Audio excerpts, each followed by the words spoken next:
All right. Meeting is now streaming live on Facebook.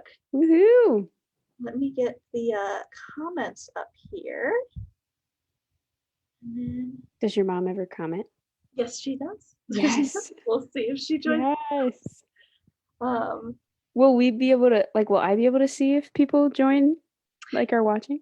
yeah, it'll be on the Facebook. I've got it on Gotcha. here. So Cool. we do have a couple viewers. We've got Hello. my mom and Emily here watching. Hi, Mom. Hi, Emily. Hello. My favorite people. Wonderful. Welcome. Feel free to comment. Say hi to Jenna and I. Welcome to BSVM Buzz. Woohoo. So my name is Paula Hastings. I'm the recruiter for Bon Secours Volunteer Ministry, if you don't already know. And this week we are joined by Jenna. And I'll let her introduce herself a little bit. So Jenna, how you doing? I'm good, Paula. Thanks for having me. I'm excited to be here. Even if we're just talking to Paula's mom and Emily, I think that's a great crowd. I love it. I'm Jenna. I am an alumni of the program. I was in the 2019-2020 year, the most recent year. Yeah, currently looking for jobs. So that's where we're at with that. Yeah, well, I'm so grateful to have a chance to chat with you today. And we'll start with a little prayer. This is from the Ignatian Book of Days. So this is yesterday's prayer for here. So let's just remind ourselves that we are always in the presence of God. We have a little reading here. Is God present in all things? Mathematicians and philosophers talk about a limit case, the point where a system breaks down, where we've taken an idea as far as it can go. Is there a limit case for finding God, a point beyond which God can't be found? I once read an angry comment to a blog post about finding God in all things. Tell that to the refugee mother in Africa trying to find her kid, keep her kids from starving. But Christians say that God can be found even in extreme circumstances of human suffering. Wherever we go, even in the darkest places, Christ is there too. He's gone there before us. Thank you, Lord, for the great gift of your love and your presence, even in the hardest times and the darkest places. Amen. Mm. That was a quote from Jim Manny in the book God Finds Us. So, just what spoke to me during these times. So we're trying to find God in everything. And one wonderful moment for me is getting a chance to talk with some great people like Jenna here. Hey, thanks. So Jenna, would you tell me a little bit about your service year and what you were doing? Where were you placed? I was in Richmond, Virginia. So 2019-2020 was the second year to be in Richmond, Virginia. So we got a little bit of a leg up with trying to repeat some of the good work that had been done the year before us. So it was a really good space to come in, having people understand a little bit about what the program was, and then just kind of defining it from the new person perspective kind of thing. So I worked with what's called the Bon Secours Caravan. They are a group that does healthcare for people, primary healthcare for people who don't have insurance, which ended up being the Latinx population in Richmond mostly, which was really great. I got an opportunity to speak Spanish every day that I went to work, and I loved that. I am not fluent, I'm proficient, but I really got the chance to improve a lot and just get really comfortable speaking every day and using it in everyday language. So yeah, I did that. And a lot of the other volunteers were at Richmond Community Hospital. I got to drive all around the city, which I thought was really great. It was housed in a different church every day, the caravan. So yeah, got to do a lot of different things, a lot of really exciting exciting stuff going on in Richmond. So Yeah. One of mhm. my one of my favorite things about your placement is that it's a mobile health clinic called the Caravan. Yeah. Anybody knows me? Listen, I love puns. Yes, and it is a So, literal van that does pull up to a new site every day, and everything is unpacked, and then we care for the population that shows up. The caravan. it's so Also, it's a wonderful. little bit of a pun because of so much of the stuff that was going on with the like quote caravans that people were talking about were coming from different countries in South and Central America. So caravans do not have to be a scary thing, but can actually be something that provides really good help to those in need. So Mhm. Yeah. And look at you sliding in our little good help to those in Bon need. Secours, sneak Bon it in. Secours. Where the um, sisters at? for anybody that wouldn't know, Bon Secours is French for good help, which is our mission to be good help to those in need. So that was what Jenna slid in there. So we have got people watching. So if you Awesome. have any comments, questions that you would like Jenna or I to answer, just throw them in the Facebook comments. I'm watching them here. Welcome. Looks like Happy Delaney you're here. commented. Hello, Hi, Delaney. Delaney. Delaney was also a volunteer last year. She was in Baltimore. Delaney's awesome. So welcome, Delaney. So we'll get into some questions here that I've got. So Jenna, would you tell us about like what your journey was like in deciding to do service? What were you doing before you even thought of service or BSVM? So I knew I wanted to do post-grad volunteering since I was a freshman in college. So the before was sort of like the decision of what organization I wanted to be with, what I wanted that service to look like, and yeah, just learning more and more about who I am and what kind of work I wanted to do. So I went to Creighton University in Nebraska, currently in Nebraska right now. So started doing a couple things with like we have an office on campus called the Schlegel Center for Service and Justice, and they do like service and justice trips on fall break and spring break. So I got lucky enough to do one my first semester freshman year, and that kind of changed everything for me. I was a business major going into Creighton, and then that service trip kind of sparked like a full scale breakdown, and lots of crying. I ended up crying to the dean of the business school, and she was like, well, what do you want to do if you don't want to do business? And I was like, I want to serve. And she was like, that's beautiful, you should do that.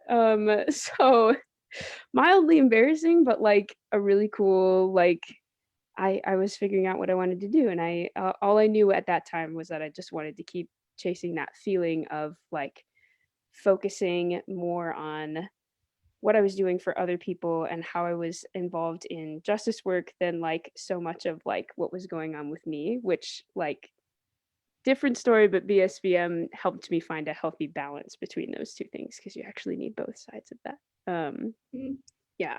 So yeah, I kept chasing that. I went on more service and justice trips. I went to the Dominican Republic for a study abroad, and that was a service-based study abroad, which was amazing. Got to do really good work in some rural neighborhoods in the Dominican Republic, and just loved that. And found social work through all of that. Majored in social work, absolutely loved it. Fully just want to be a social worker for the rest of my life. So yeah, I just kept finding the next opportunity, and then eventually got to senior year, still knew that I wanted to do post grad service, and I was on this listserv for like people who were interested in post grad service, and they just randomly sent me an email one day that was like a flyer for Bon Secours, and they were like, "Here's this if you're interested," and I was like, "Healthcare, community living, like." I'm interested in medical social work and I want community based living. Like, and I would like that it's a program that's emphasizing spirituality and how that's really important in like the service that we do and in like your personal development. And I just signed up for the little like uh, put your info here if you want more info. And then the former recruiter, Jenna, suddenly was calling me and wanted to do like a 45-minute interview. I just got sucked in. And then I loved it. And got really lucky that it just in the process of applying found out that this was like exactly what I wanted to do. So yeah, there wasn't any like particular moment where I was like, I know that like this is what 4 or 5 steps down the line is going to look, but I always just felt like in my Creighton experience, my undergrad experience, I was like doing just the next thing, that this the next thing and the next thing and the next thing that was going to help me continue to be a part of service and justice work. And it ended up serving me really well and helping me find Bon Secours. So yeah. Oh, that's wonderful. I love how like just the way God's path like moves for different people of like, yeah, well, I'm in it before I even knew there. I'm just gonna keep moving through it. I don't know what the end looks like, but yeah. That's really wonderful.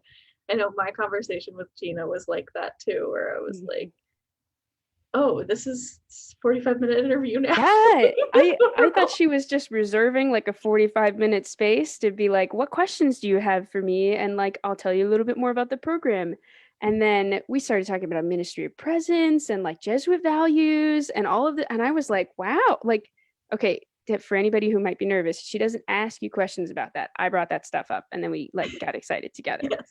So you just bring you to an interview and it'll be great. Yeah. Paula is wonderful and you could chat with her for a very long time about a lot of different things. So no need to be nervous. But the first 45 minutes is you do need to bring it.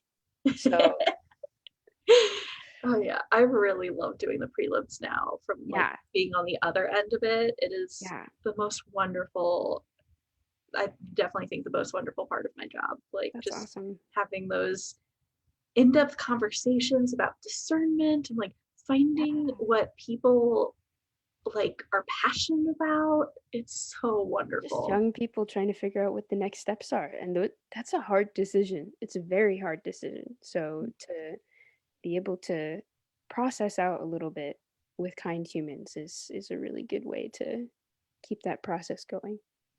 Yeah, it's great. We're already in it. We'll put that out for any discerning volunteers. You can get in contact now and schedule a discernment conversation with me, our prelim conversation. It's not scary. It's kind of nice. You get to find out a lot about the program. I'll tell my story of my prelim in which I didn't know time zones, and I had scheduled it because I went to school on Eastern time zone, but I scheduled it over Christmas break when I was back home in the Central time zone. So I luckily had put it on my Google Calendar for like the correct time. Yeah. But in my head, I thought it was going to be an hour later. Oh, no. So I was at an event at my high school that was like an alumni event. And suddenly I get the calendar notification and I'm like, oh, I have this conversation in 10 minutes. So I like wrapped up my conversations with my old teachers, and then I went and did my prelim conversation sitting in the car in the parking lot of my high school. Oh, okay, but that is probably the most chill part of the process. So that's a good point to have that. I actually missed my first interview because of the time zone stuff. And Olivia, who's one of the site leaders, she was nice enough to fully reschedule it for me because I just messed up the time zones. I've never had to deal with that before. But if you want to go work in other parts of the country or in another country, you got to figure it out. Exactly. I know. I have a map now. Good for you. Like, scheduling conversations with everybody's time. That's awesome. That's awesome. Yeah, you got to put their time zone, bold, highlighted, bigger font, all of the things. Do not miss it. You can do it. Yes, we can do it. You know, everything's but also like if you mess it up, we are all figuring. I did it. So like, they were nice enough to let me reschedule. So yeah, we get it. It was really great. Yeah, everybody. Yeah. So with these like discernment conversations, what one of my favorite things is to kind of think like put yourself back into the mindset of your senior year self, and what would you tell yourself? So I feel like I went on a really like life-changing journey personally with BSVM. I feel like I am a really different person than I was before in a really positive way. Um, I I just feel much more at ease and like I don't need to prove anything to anyone or myself to know that I'm enough right now and that I'm worthy of love and that just my like best effort right now in this moment is perfect. So I don't know, I wish there was some way that I know I couldn't like say anything that could make that transformation happen for myself before I hit the program, but maybe just to say something of like, yeah, this year is an intentional year that isn't just a resume building thing. Like it's not just something that you do half-heartedly. And it's not just like typical 40 hours of like, well, you're at the service site and that's what you do. Like there is so much giving of yourself and sharing with other people in a really vulnerable and deep way that I don't think I really expected. I think there was part of me that was like, yeah, sure, great. I'm going to live with some other people and every now and then we'll talk about like our feelings and things like that. And that it was just like a whole new level that brought about a lot of healing for me, a lot of healing for me. So maybe just something to say like, I don't know, the moment that you get to slow down, like just know that this is going to be a journey, that it's okay to not have all of the answers right now, and that this is going to be about more than just doing the service work, being part of the justice work. Like, this is so much about figuring out how to engage your heart and mind in a way that can be sustainable, because like service work isn't just about us like offering healing to other people. It's so much about like reciprocity and mutuality and like allowing yourself to be reached by other people too. And I think that that was probably one of the like hardest things for me to grasp. If I would have walked in, I would have been like, yeah, I totally get that, but there was like just there's an element of like a wall being built up that we do to like guard ourselves and protect ourselves. And yeah, I think something to say like just we're going to try to break those down this year and it's going to be okay and you're going to make it and you're going to have support while you do it. um yeah, it's so much more than just like your typical job. It's a huge opportunity that I wouldn't change for anything. Oh, that was beautiful. That was like, that was really beautiful, Jenna. Um, I don't think I have anything else to add besides that. That was like, my experience was also life changing. Like, Mm, with that, like going outside of yourself and like that vulnerability, it was like, oh, I'm breaking a wall down. mhm. And then they're like, oh, there's another one. And Yeah. then there's my Midwestern self showing with the oh. But Oh, yeah. um, but it's like so there's the walls in community life that you're breaking Mhm, down and becoming vulnerable with your community members. And mhm. that was one of the biggest growing points for me, Me because I was too. like, oh, I can be vulnerable with in my work setting is with, Yeah. and that was especially um, easier for me because I was working in a behavioral health setting where it was all about vulnerability. Yeah, yeah. Um, and, and and in community it was um, like we talk about these storming periods, Mhm. and in my community uh, we had conflicts and we worked through them in different ways, but the biggest thing was just like learning more about myself and like Yeah. how I can handle this, and there is something that is even stronger in showing these vulnerabilities to Yeah. others. I had this image of like, you have to be the rock for others, Mm-hmm. but that can actually even be more harmful. Mm-hmm. Like there has to be a mutual relationship there. Like you can't Mm-hmm. just be one thing for everyone, Yeah. and you have to be able to receive Yeah. as well. And I think community just shows you that there's like a safe space to land for that, Mhm. which I really valued. It's hard to trust that that's real, especially when you first start, because you're like, who are these strangers? I just met these people. But like as you have more experiences with each other, as you learn more about each other, and you start to share and layer that like vulnerability and trust on top of each other, it really becomes something that's totally different from anything I've ever experienced. I like this fundamental realization that I truly am not alone. Um, is just it just is a fully different way of living for me. So this like, yeah, I can share things that are going on with me now, things that have happened to me in the past, dreams that I have for the future, and I don't like implode the moment that I say them. So and people hold it. Like they sit there and they respond and they listen and they hear me and they acknowledge that they heard me, and then they tell me about things that are going on in their life too. And that's just, it's a way of living that you do have to practice. And I think this year gives you an opportunity to practice that.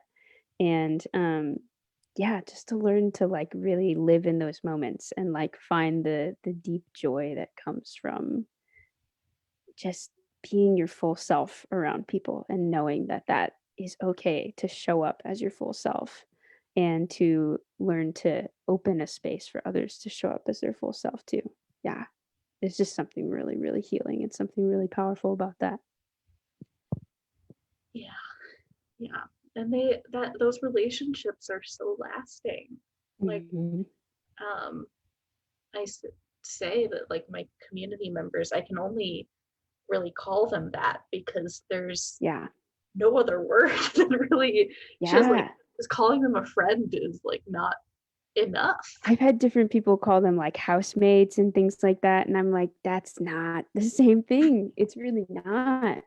No, it's community. And it's a really beautiful and joyful and like holy way of talking about community.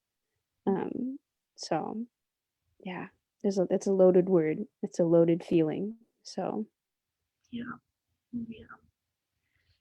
How is like, you know, we talked about how in community it's constantly going outside of your comfort zone. Do you have any examples during your year or stories of a time you were put outside of your comfort zone, and like how did you become comfortable with that?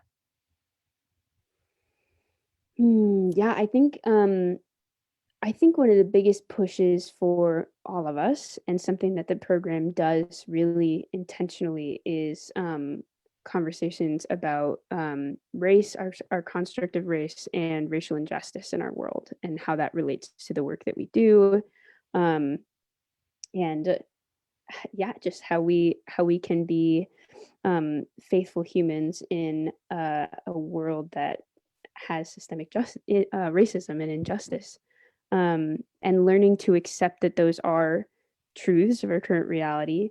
And I think that can be really hard to go through that process. Even studying social work in my undergrad, race wasn't something that we like had a whole class on and like discussed how this was going to be a part of the work that I was going to do, and that many of the people that I was going to interact with and work with in my future career and just in my life were going to be impacted by this issue, and how intersectional this issue is. Just so many of the other injustices that we want to talk about, as if they kind of exist in like separate pockets that don't intersect. Like racism is something that like underlies so many of those things. But I think those conversations were hard to start. Um, and I think for me, there was a lot of discomfort of like, I don't want to be like, I feel like young people have this thing of like, if I've decided I'm going to be like the social justice warrior, then like I have to do it all right all the time kind of thing. And I didn't want to be like an advocate, a social justice warrior, a social worker, like all of these things, and then still mess up and still like do this conversation wrong and not know how to like show up and say the right things. But I didn't know how to show up and say the right things. I needed to learn. I needed to unpack my biases. I needed to unpack a lot of the words that we use to talk about this, a lot of the historical context. And it was just challenging to humble myself, to rely on the foundations of community that we'd created and sit in this discomfort of learning and not knowing, and trying to learn from my community members, learn from the formation materials that we were using, and talk about this really complex, really hard issue that everybody seems to have really strong feelings about. And I think even more so now, it's become so much more of a national conversation and talking about racial injustice. So I think it's going to continue to be um, just a really interesting and important part of the program. And I just hope that it continues to be emphasized more and more as a really foundational aspect of the work that Bon Secours does.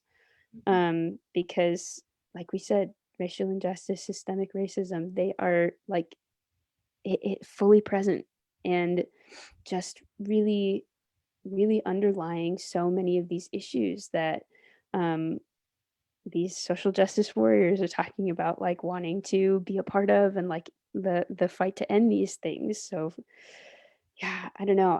It was a challenge, but I think like so much of leaning on community and learning that same thing of like, I am enough right now. It is okay for me to not know. It is okay for me to say that I don't know.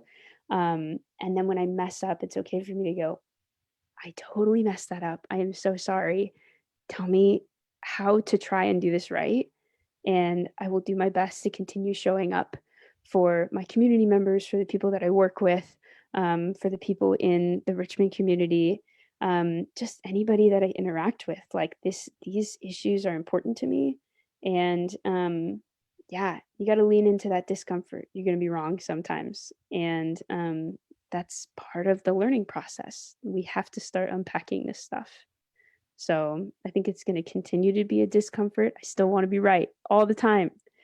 I still don't want to mess up, but I'm going to. And yeah, nobody's doing all of this perfectly. We all have to just learn to show up and be part of the conversations, do your research, and yeah, just continue to keep pushing and making sure that we're not ignoring this very, very important um, piece of justice work. Mhm. That's an incredible example.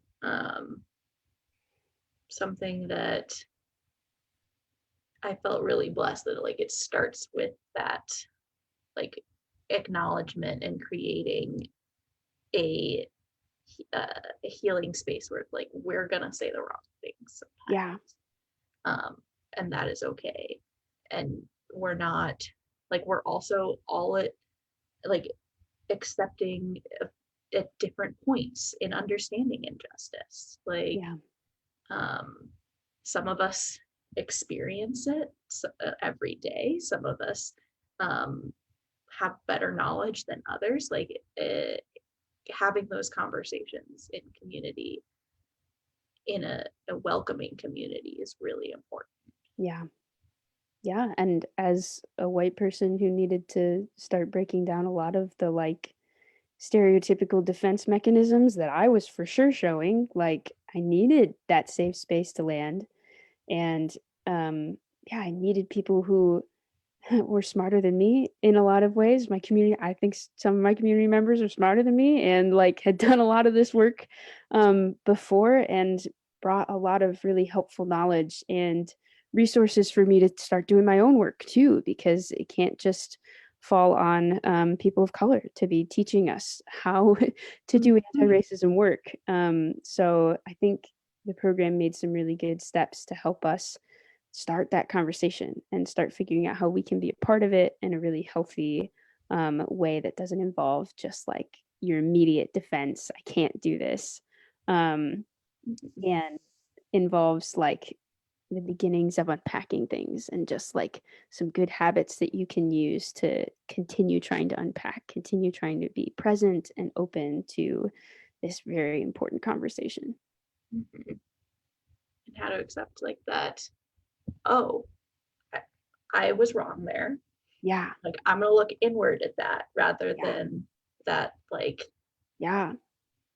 fragile defensive response. Right. Well, and just Like, accepting that you benefit from the system too as a white person. yeah.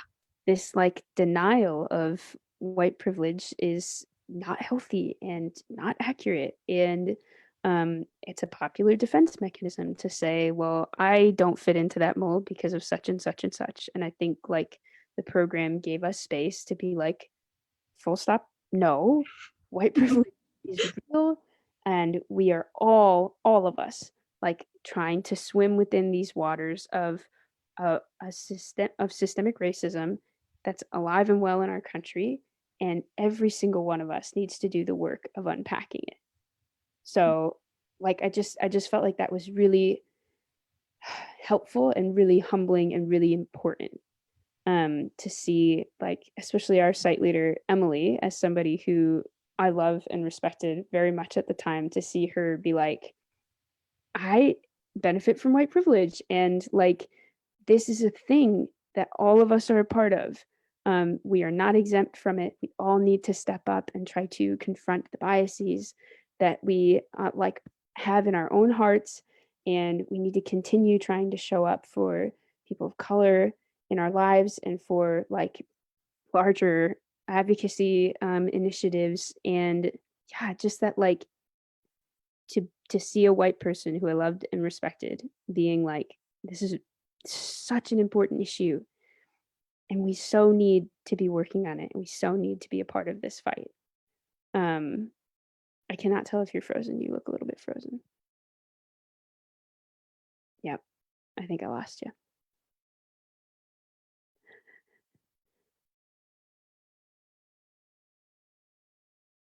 Oh no, I'm live on Facebook by myself. Hi friends, I can't see your comments either. I'm gonna go ahead. She gave me a list of questions, and I will go ahead and read another one of the questions and try to answer it. Okay, so throughout your year of service, how often did you doubt whether or not you made the right decision, and how did you overcome this doubt? I think Paula just texted me. She's coming back on. I think there were a lot of times where the like personal investment that the program asked for felt like a lot to, as somebody who was actively trying to um, deny that I needed to bring my whole self and my whole heart to the work that I did, of like service and justice work, social work, being with people, trying to create love, hope, liberation. So I think so much of like the beginning of the program, when there were really intense questions asked, and that is a theme throughout the entire program, which is really good, but also challenging, of like, here are journal prompts and you have 20-30 minutes to talk to write about those, and then we're all going to come together and we're going to share vulnerably about how we feel about these things of yeah, okay, can I come up with an example? um there are times where we talk about like where we've seen Christ, the Spirit, like liberation in the service work that we do, and that could be challenging for me because I was still evolving in like my relationship with God and what that meant. Yeah, and just so much of like the personal turmoil that that brought about, with all of these very intense questions and these people who just really wanted to know all of this deep and personal stuff about me and didn't want to allow me to like shrink and hide into my little hole. um that it was hard and it created a lot of discomfort for me at the beginning. But like, what a healing journey to go on to have people who continuously wanted to pull uh, more and more out of me and show me that being my full self and showing up fully in the relationships and the work that I do and in my community could be healthy and life-giving and healing and freeing and just any positive adjective you can think of. Yeah. Uh, so yeah, I think in any major decision that you make, there's going to be moments of like, shoot, were there other opportunities that I could have taken that could have benefited me more than this one? Um, but I think that's so much of like what we talk about in the ministry of presence too, of like learning to show up with your full heart, to whatever situation you might be in, whether that is like sharing in community or being with a patient, like on the behavioral health unit, like Paula was, or in my case, like I did a lot of like coloring with little kids as they were waiting for their parents to go through the clinic during the day. And that was like sitting down and like chatting with them about their home countries. A lot of these were kids who had just recently crossed the border into the US, and just learning to be present in that and to show up, let it touch my heart, let it like affect me deeply and care a lot about it. And yeah, just realize that there are other people who um, can support you, can help you hold things. And yeah, I think there's a really good, amazing healing journey that you can go on when you focus on showing up fully in a ministry of presence and bring your whole heart into your service. It's uncomfortable sometimes when you're learning how to do it, and also, you know, just because it's a lot throughout your whole life. So, but it's a very life giving and joyful practice. So, I would encourage you to try. Let me see if I can find any question. I I really wish I could see comments and stuff. Oh, Paula, thank you so much, Paula. Oh, she did not connect to audio. Okay. Get a key. Are you here? Oh, I can't hear you, Paula. You're muted. There we go. Okay. You know, we're finding having all these tech issues. I'm dialing in on my phone now. I love it. I love it. Did we lose people or did they faithfully stay? Well, They I remember. stayed. Yes. Thank You you, were friends. doing awesome. I was still Thanks. able to watch the stream. It's just Okay, the good. internet on my computer that isn't working. I was So trying we very hard are to keep it entertaining. setting up a little phone tripod here. So I love it. we got I it. love it. It's a good solution. Thanks for taking the lead there then. Yeah, I'm glad you sent me the questions. Wonderful. Here, let's make sure there's if we can go back to gallery view here. Okay. Well, it looks like it's just going to do speaker view now. I love it. On the Facebook stream. So we got it though. We're doing good. So what were you chatting about? What did you cover? Yeah, so I was looking at one of the questions that you sent me about like moments that I felt like was wondering if I had made the right decision or not in being a part of the program, and how did I overcome that doubt. And I think I might have rambled and not fully answered that question. But basically, you're going to experience doubt in many of the very important decisions that you make in your life. But I think there's a lot of joy in community life.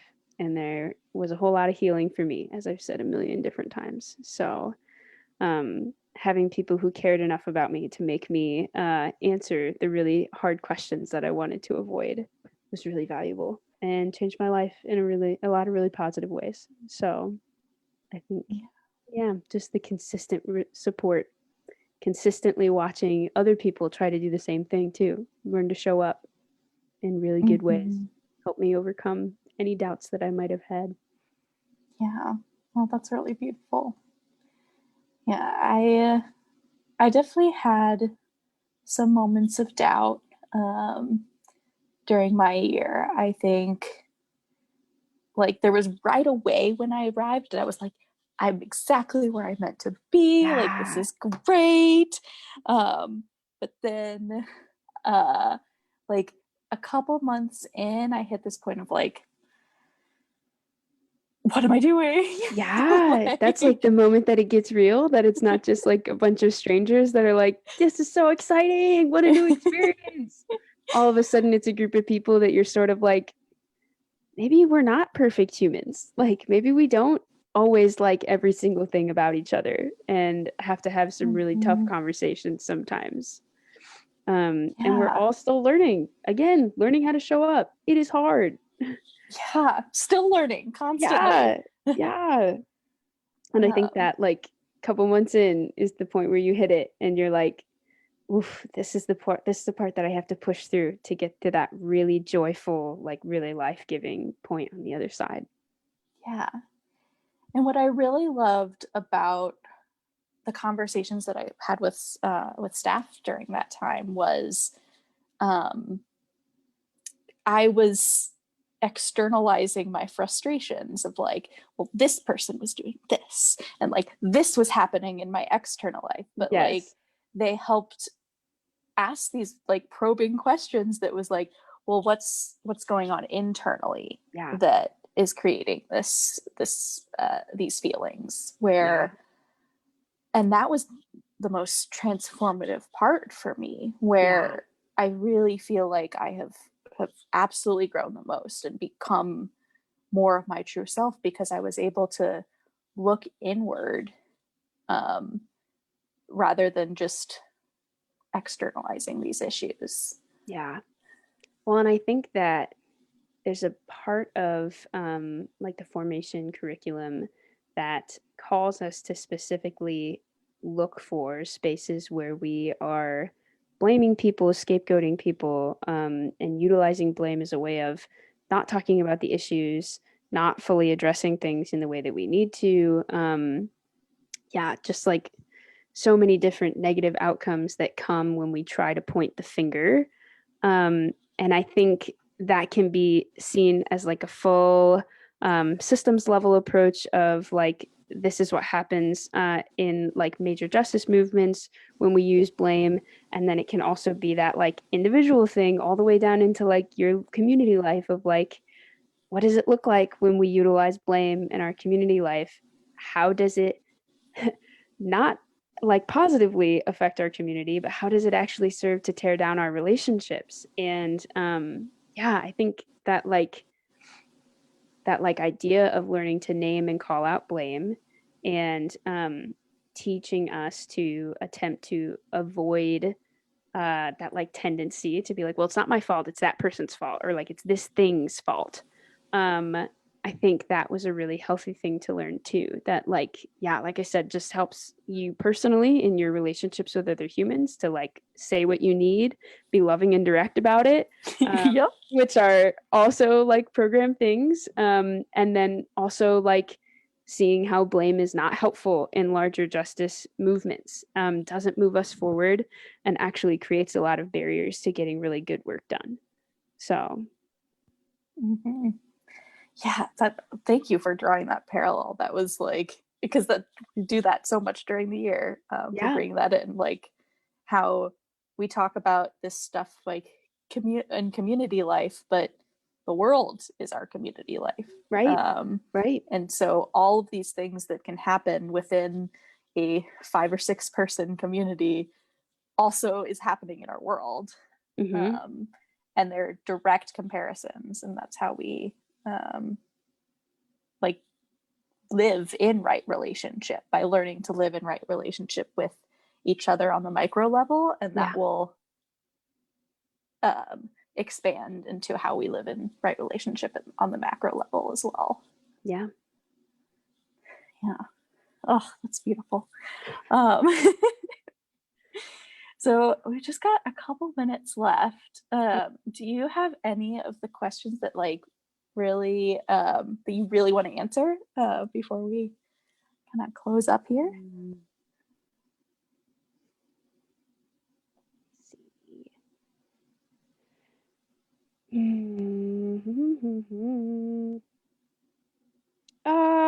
I could try the how did you talk to friends and family about this decision to serve for a year after school? Did you encounter any resistance? And how did you address concerns over why you weren't getting a real job? Yeah, I think it can be very hard for parents, guardians, people that are in your life and important to you to understand why one might take a year off and do a program like this and live on a stipend, a modest stipend, and do a whole lot of like important, but like work that just really calls on a transformation. Yeah, and not get the like quote unquote real job. So I think I definitely encountered some resistance when I first started. My dad was very excited for me to like do any kind of travel. I had initially been talking about like going abroad somewhere.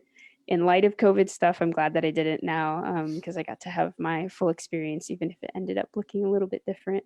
But my mom was somebody who grew up in poverty and had just a very hard time with the idea of me not making the money that I could be making as somebody with an undergraduate degree. She pushed very hard for me to be able to finish my undergrad and have my degree. And I am forever grateful to her for doing that. That was a huge thing for my life, and I really needed it. But it was just hard, I think, for her to see why I wouldn't immediately go out and do like the real job thing and work for a salary with benefits and be able to live a self-sustaining lifestyle with a savings account and like just all of the things, all of the adult things that I'm still trying to learn how to do. But it was just, I always wanted to do a year of postgrad service. I always wanted to do it because I knew that this world of service and justice was huge and deep and like had this massive history, and like there's academia and there are personal testimonies of people involved in this work, and there are so many issues that we have yet to address in really transformational ways. There are so many people that deserve access to services and so many other things. And then we hit on the whole deserving versus undeserving thing, which is also a huge aspect of the program, very important to learn. Yeah, I just felt like I was like on the cusp of learning about this, and that I didn't know how to be a social worker who just sort of like had strong feelings about like being in the world of service and justice, but didn't know like a lot of the language, hadn't unpacked a lot of the personal things, like hadn't done like a lot of the practicing simple living like at home, or like trying to really allow relationships in my personal life to touch me really deeply. Like I didn't know how to be a person who could do this work sustainably and like in a way that positively impacted me and the people that I'm in relationship with and the people that I work with as a social worker. So I knew that I needed it. I took this year as a kind of training ground for just like learning as much as I could about what I might want my life to look like someday, and just trying to soak up just as much as I could to be a better social worker, which, like, yes, I know that so much of it for me comes back to social work, but I know that I am Jenna, and I know that that is like so much of like, this is me being a better version of Jenna. But any version of Jenna right now cares very much about social work and working with marginalized populations, and not ignoring the very important social justice issues that are going on in our world, being a part of advocacy efforts, allowing things to touch me deeply, and trying to be a source of love and kinship and light for people that are in my life. So I really just, this year was the year to train and learn alongside other people who are also really intentionally trying to train.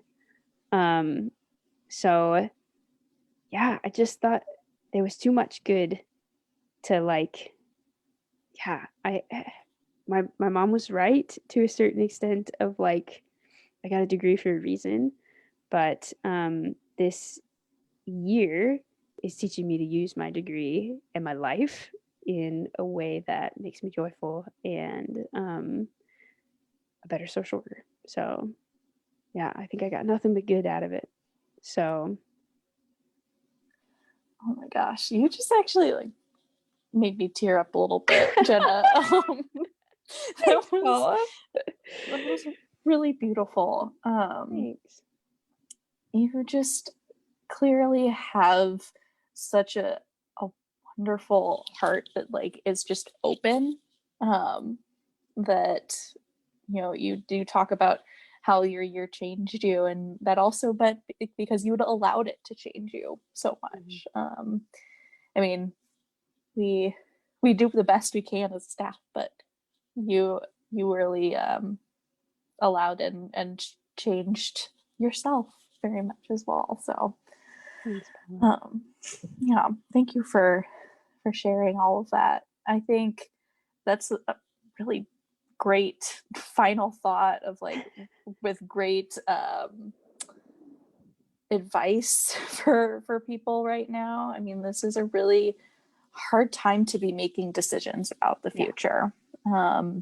In my conversations so far with people I know, anybody discerning service, like looking to even what's going to happen next August, Right. is a really hard thing.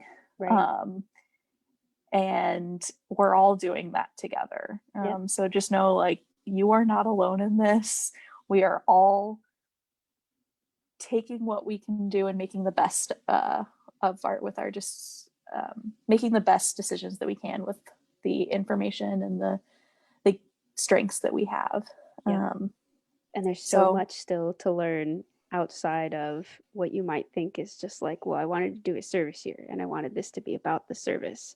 Like, yes, the service work that you do is very important, and the program is being very intentional about still offering opportunities for service work. But it's holistic. There's so much else to unpack and to learn and to dive into. So don't discount a year of service just because you're worried about what the physical service might look like. There's so many other benefits to investing a year into this kind of thing. So Yep, couldn't have said it better myself there. Well, this has been a really wonderful conversation, Jenna. Thank you so much for joining us, and for joining me, and joining all our wonderful people that are watching, which I think are mostly your community members. Guys! We can say hi. I saw it after Delaney joined. I saw Nancy was watching, Olivia, Liv, and Josh joined as well. So hello to all. Those are my community. Awesome. Yes. Thanks for watching, everybody, and thanks for bearing with me on my internet that is still out. So I'll see what's going on there. Thank you, Data. Yes, I love it. I hope you can fix it. I'm sorry. Oh yeah, we'll figure it out. One step at a time. Adulting one step at a time. Exactly. Well, for any discerning students, I am here for you to be a resource in your discernment. So reach out to me. If you're watching this on Facebook, there are links to our website. There are links, you can DM me on Facebook. If you use any of the contact channels to contact BSVM, that call all comes to me. So you can have as wonderful a conversation as Jenna and I have had this evening. Paula's great. So she's very helpful. So if you need it, reach out. She'll be great. Right. Well, thanks so much, Jenna. Have a good rest of your night, and good night, everybody watching. Yeah, you too. Bye, Paula. Bye, everybody. Bye.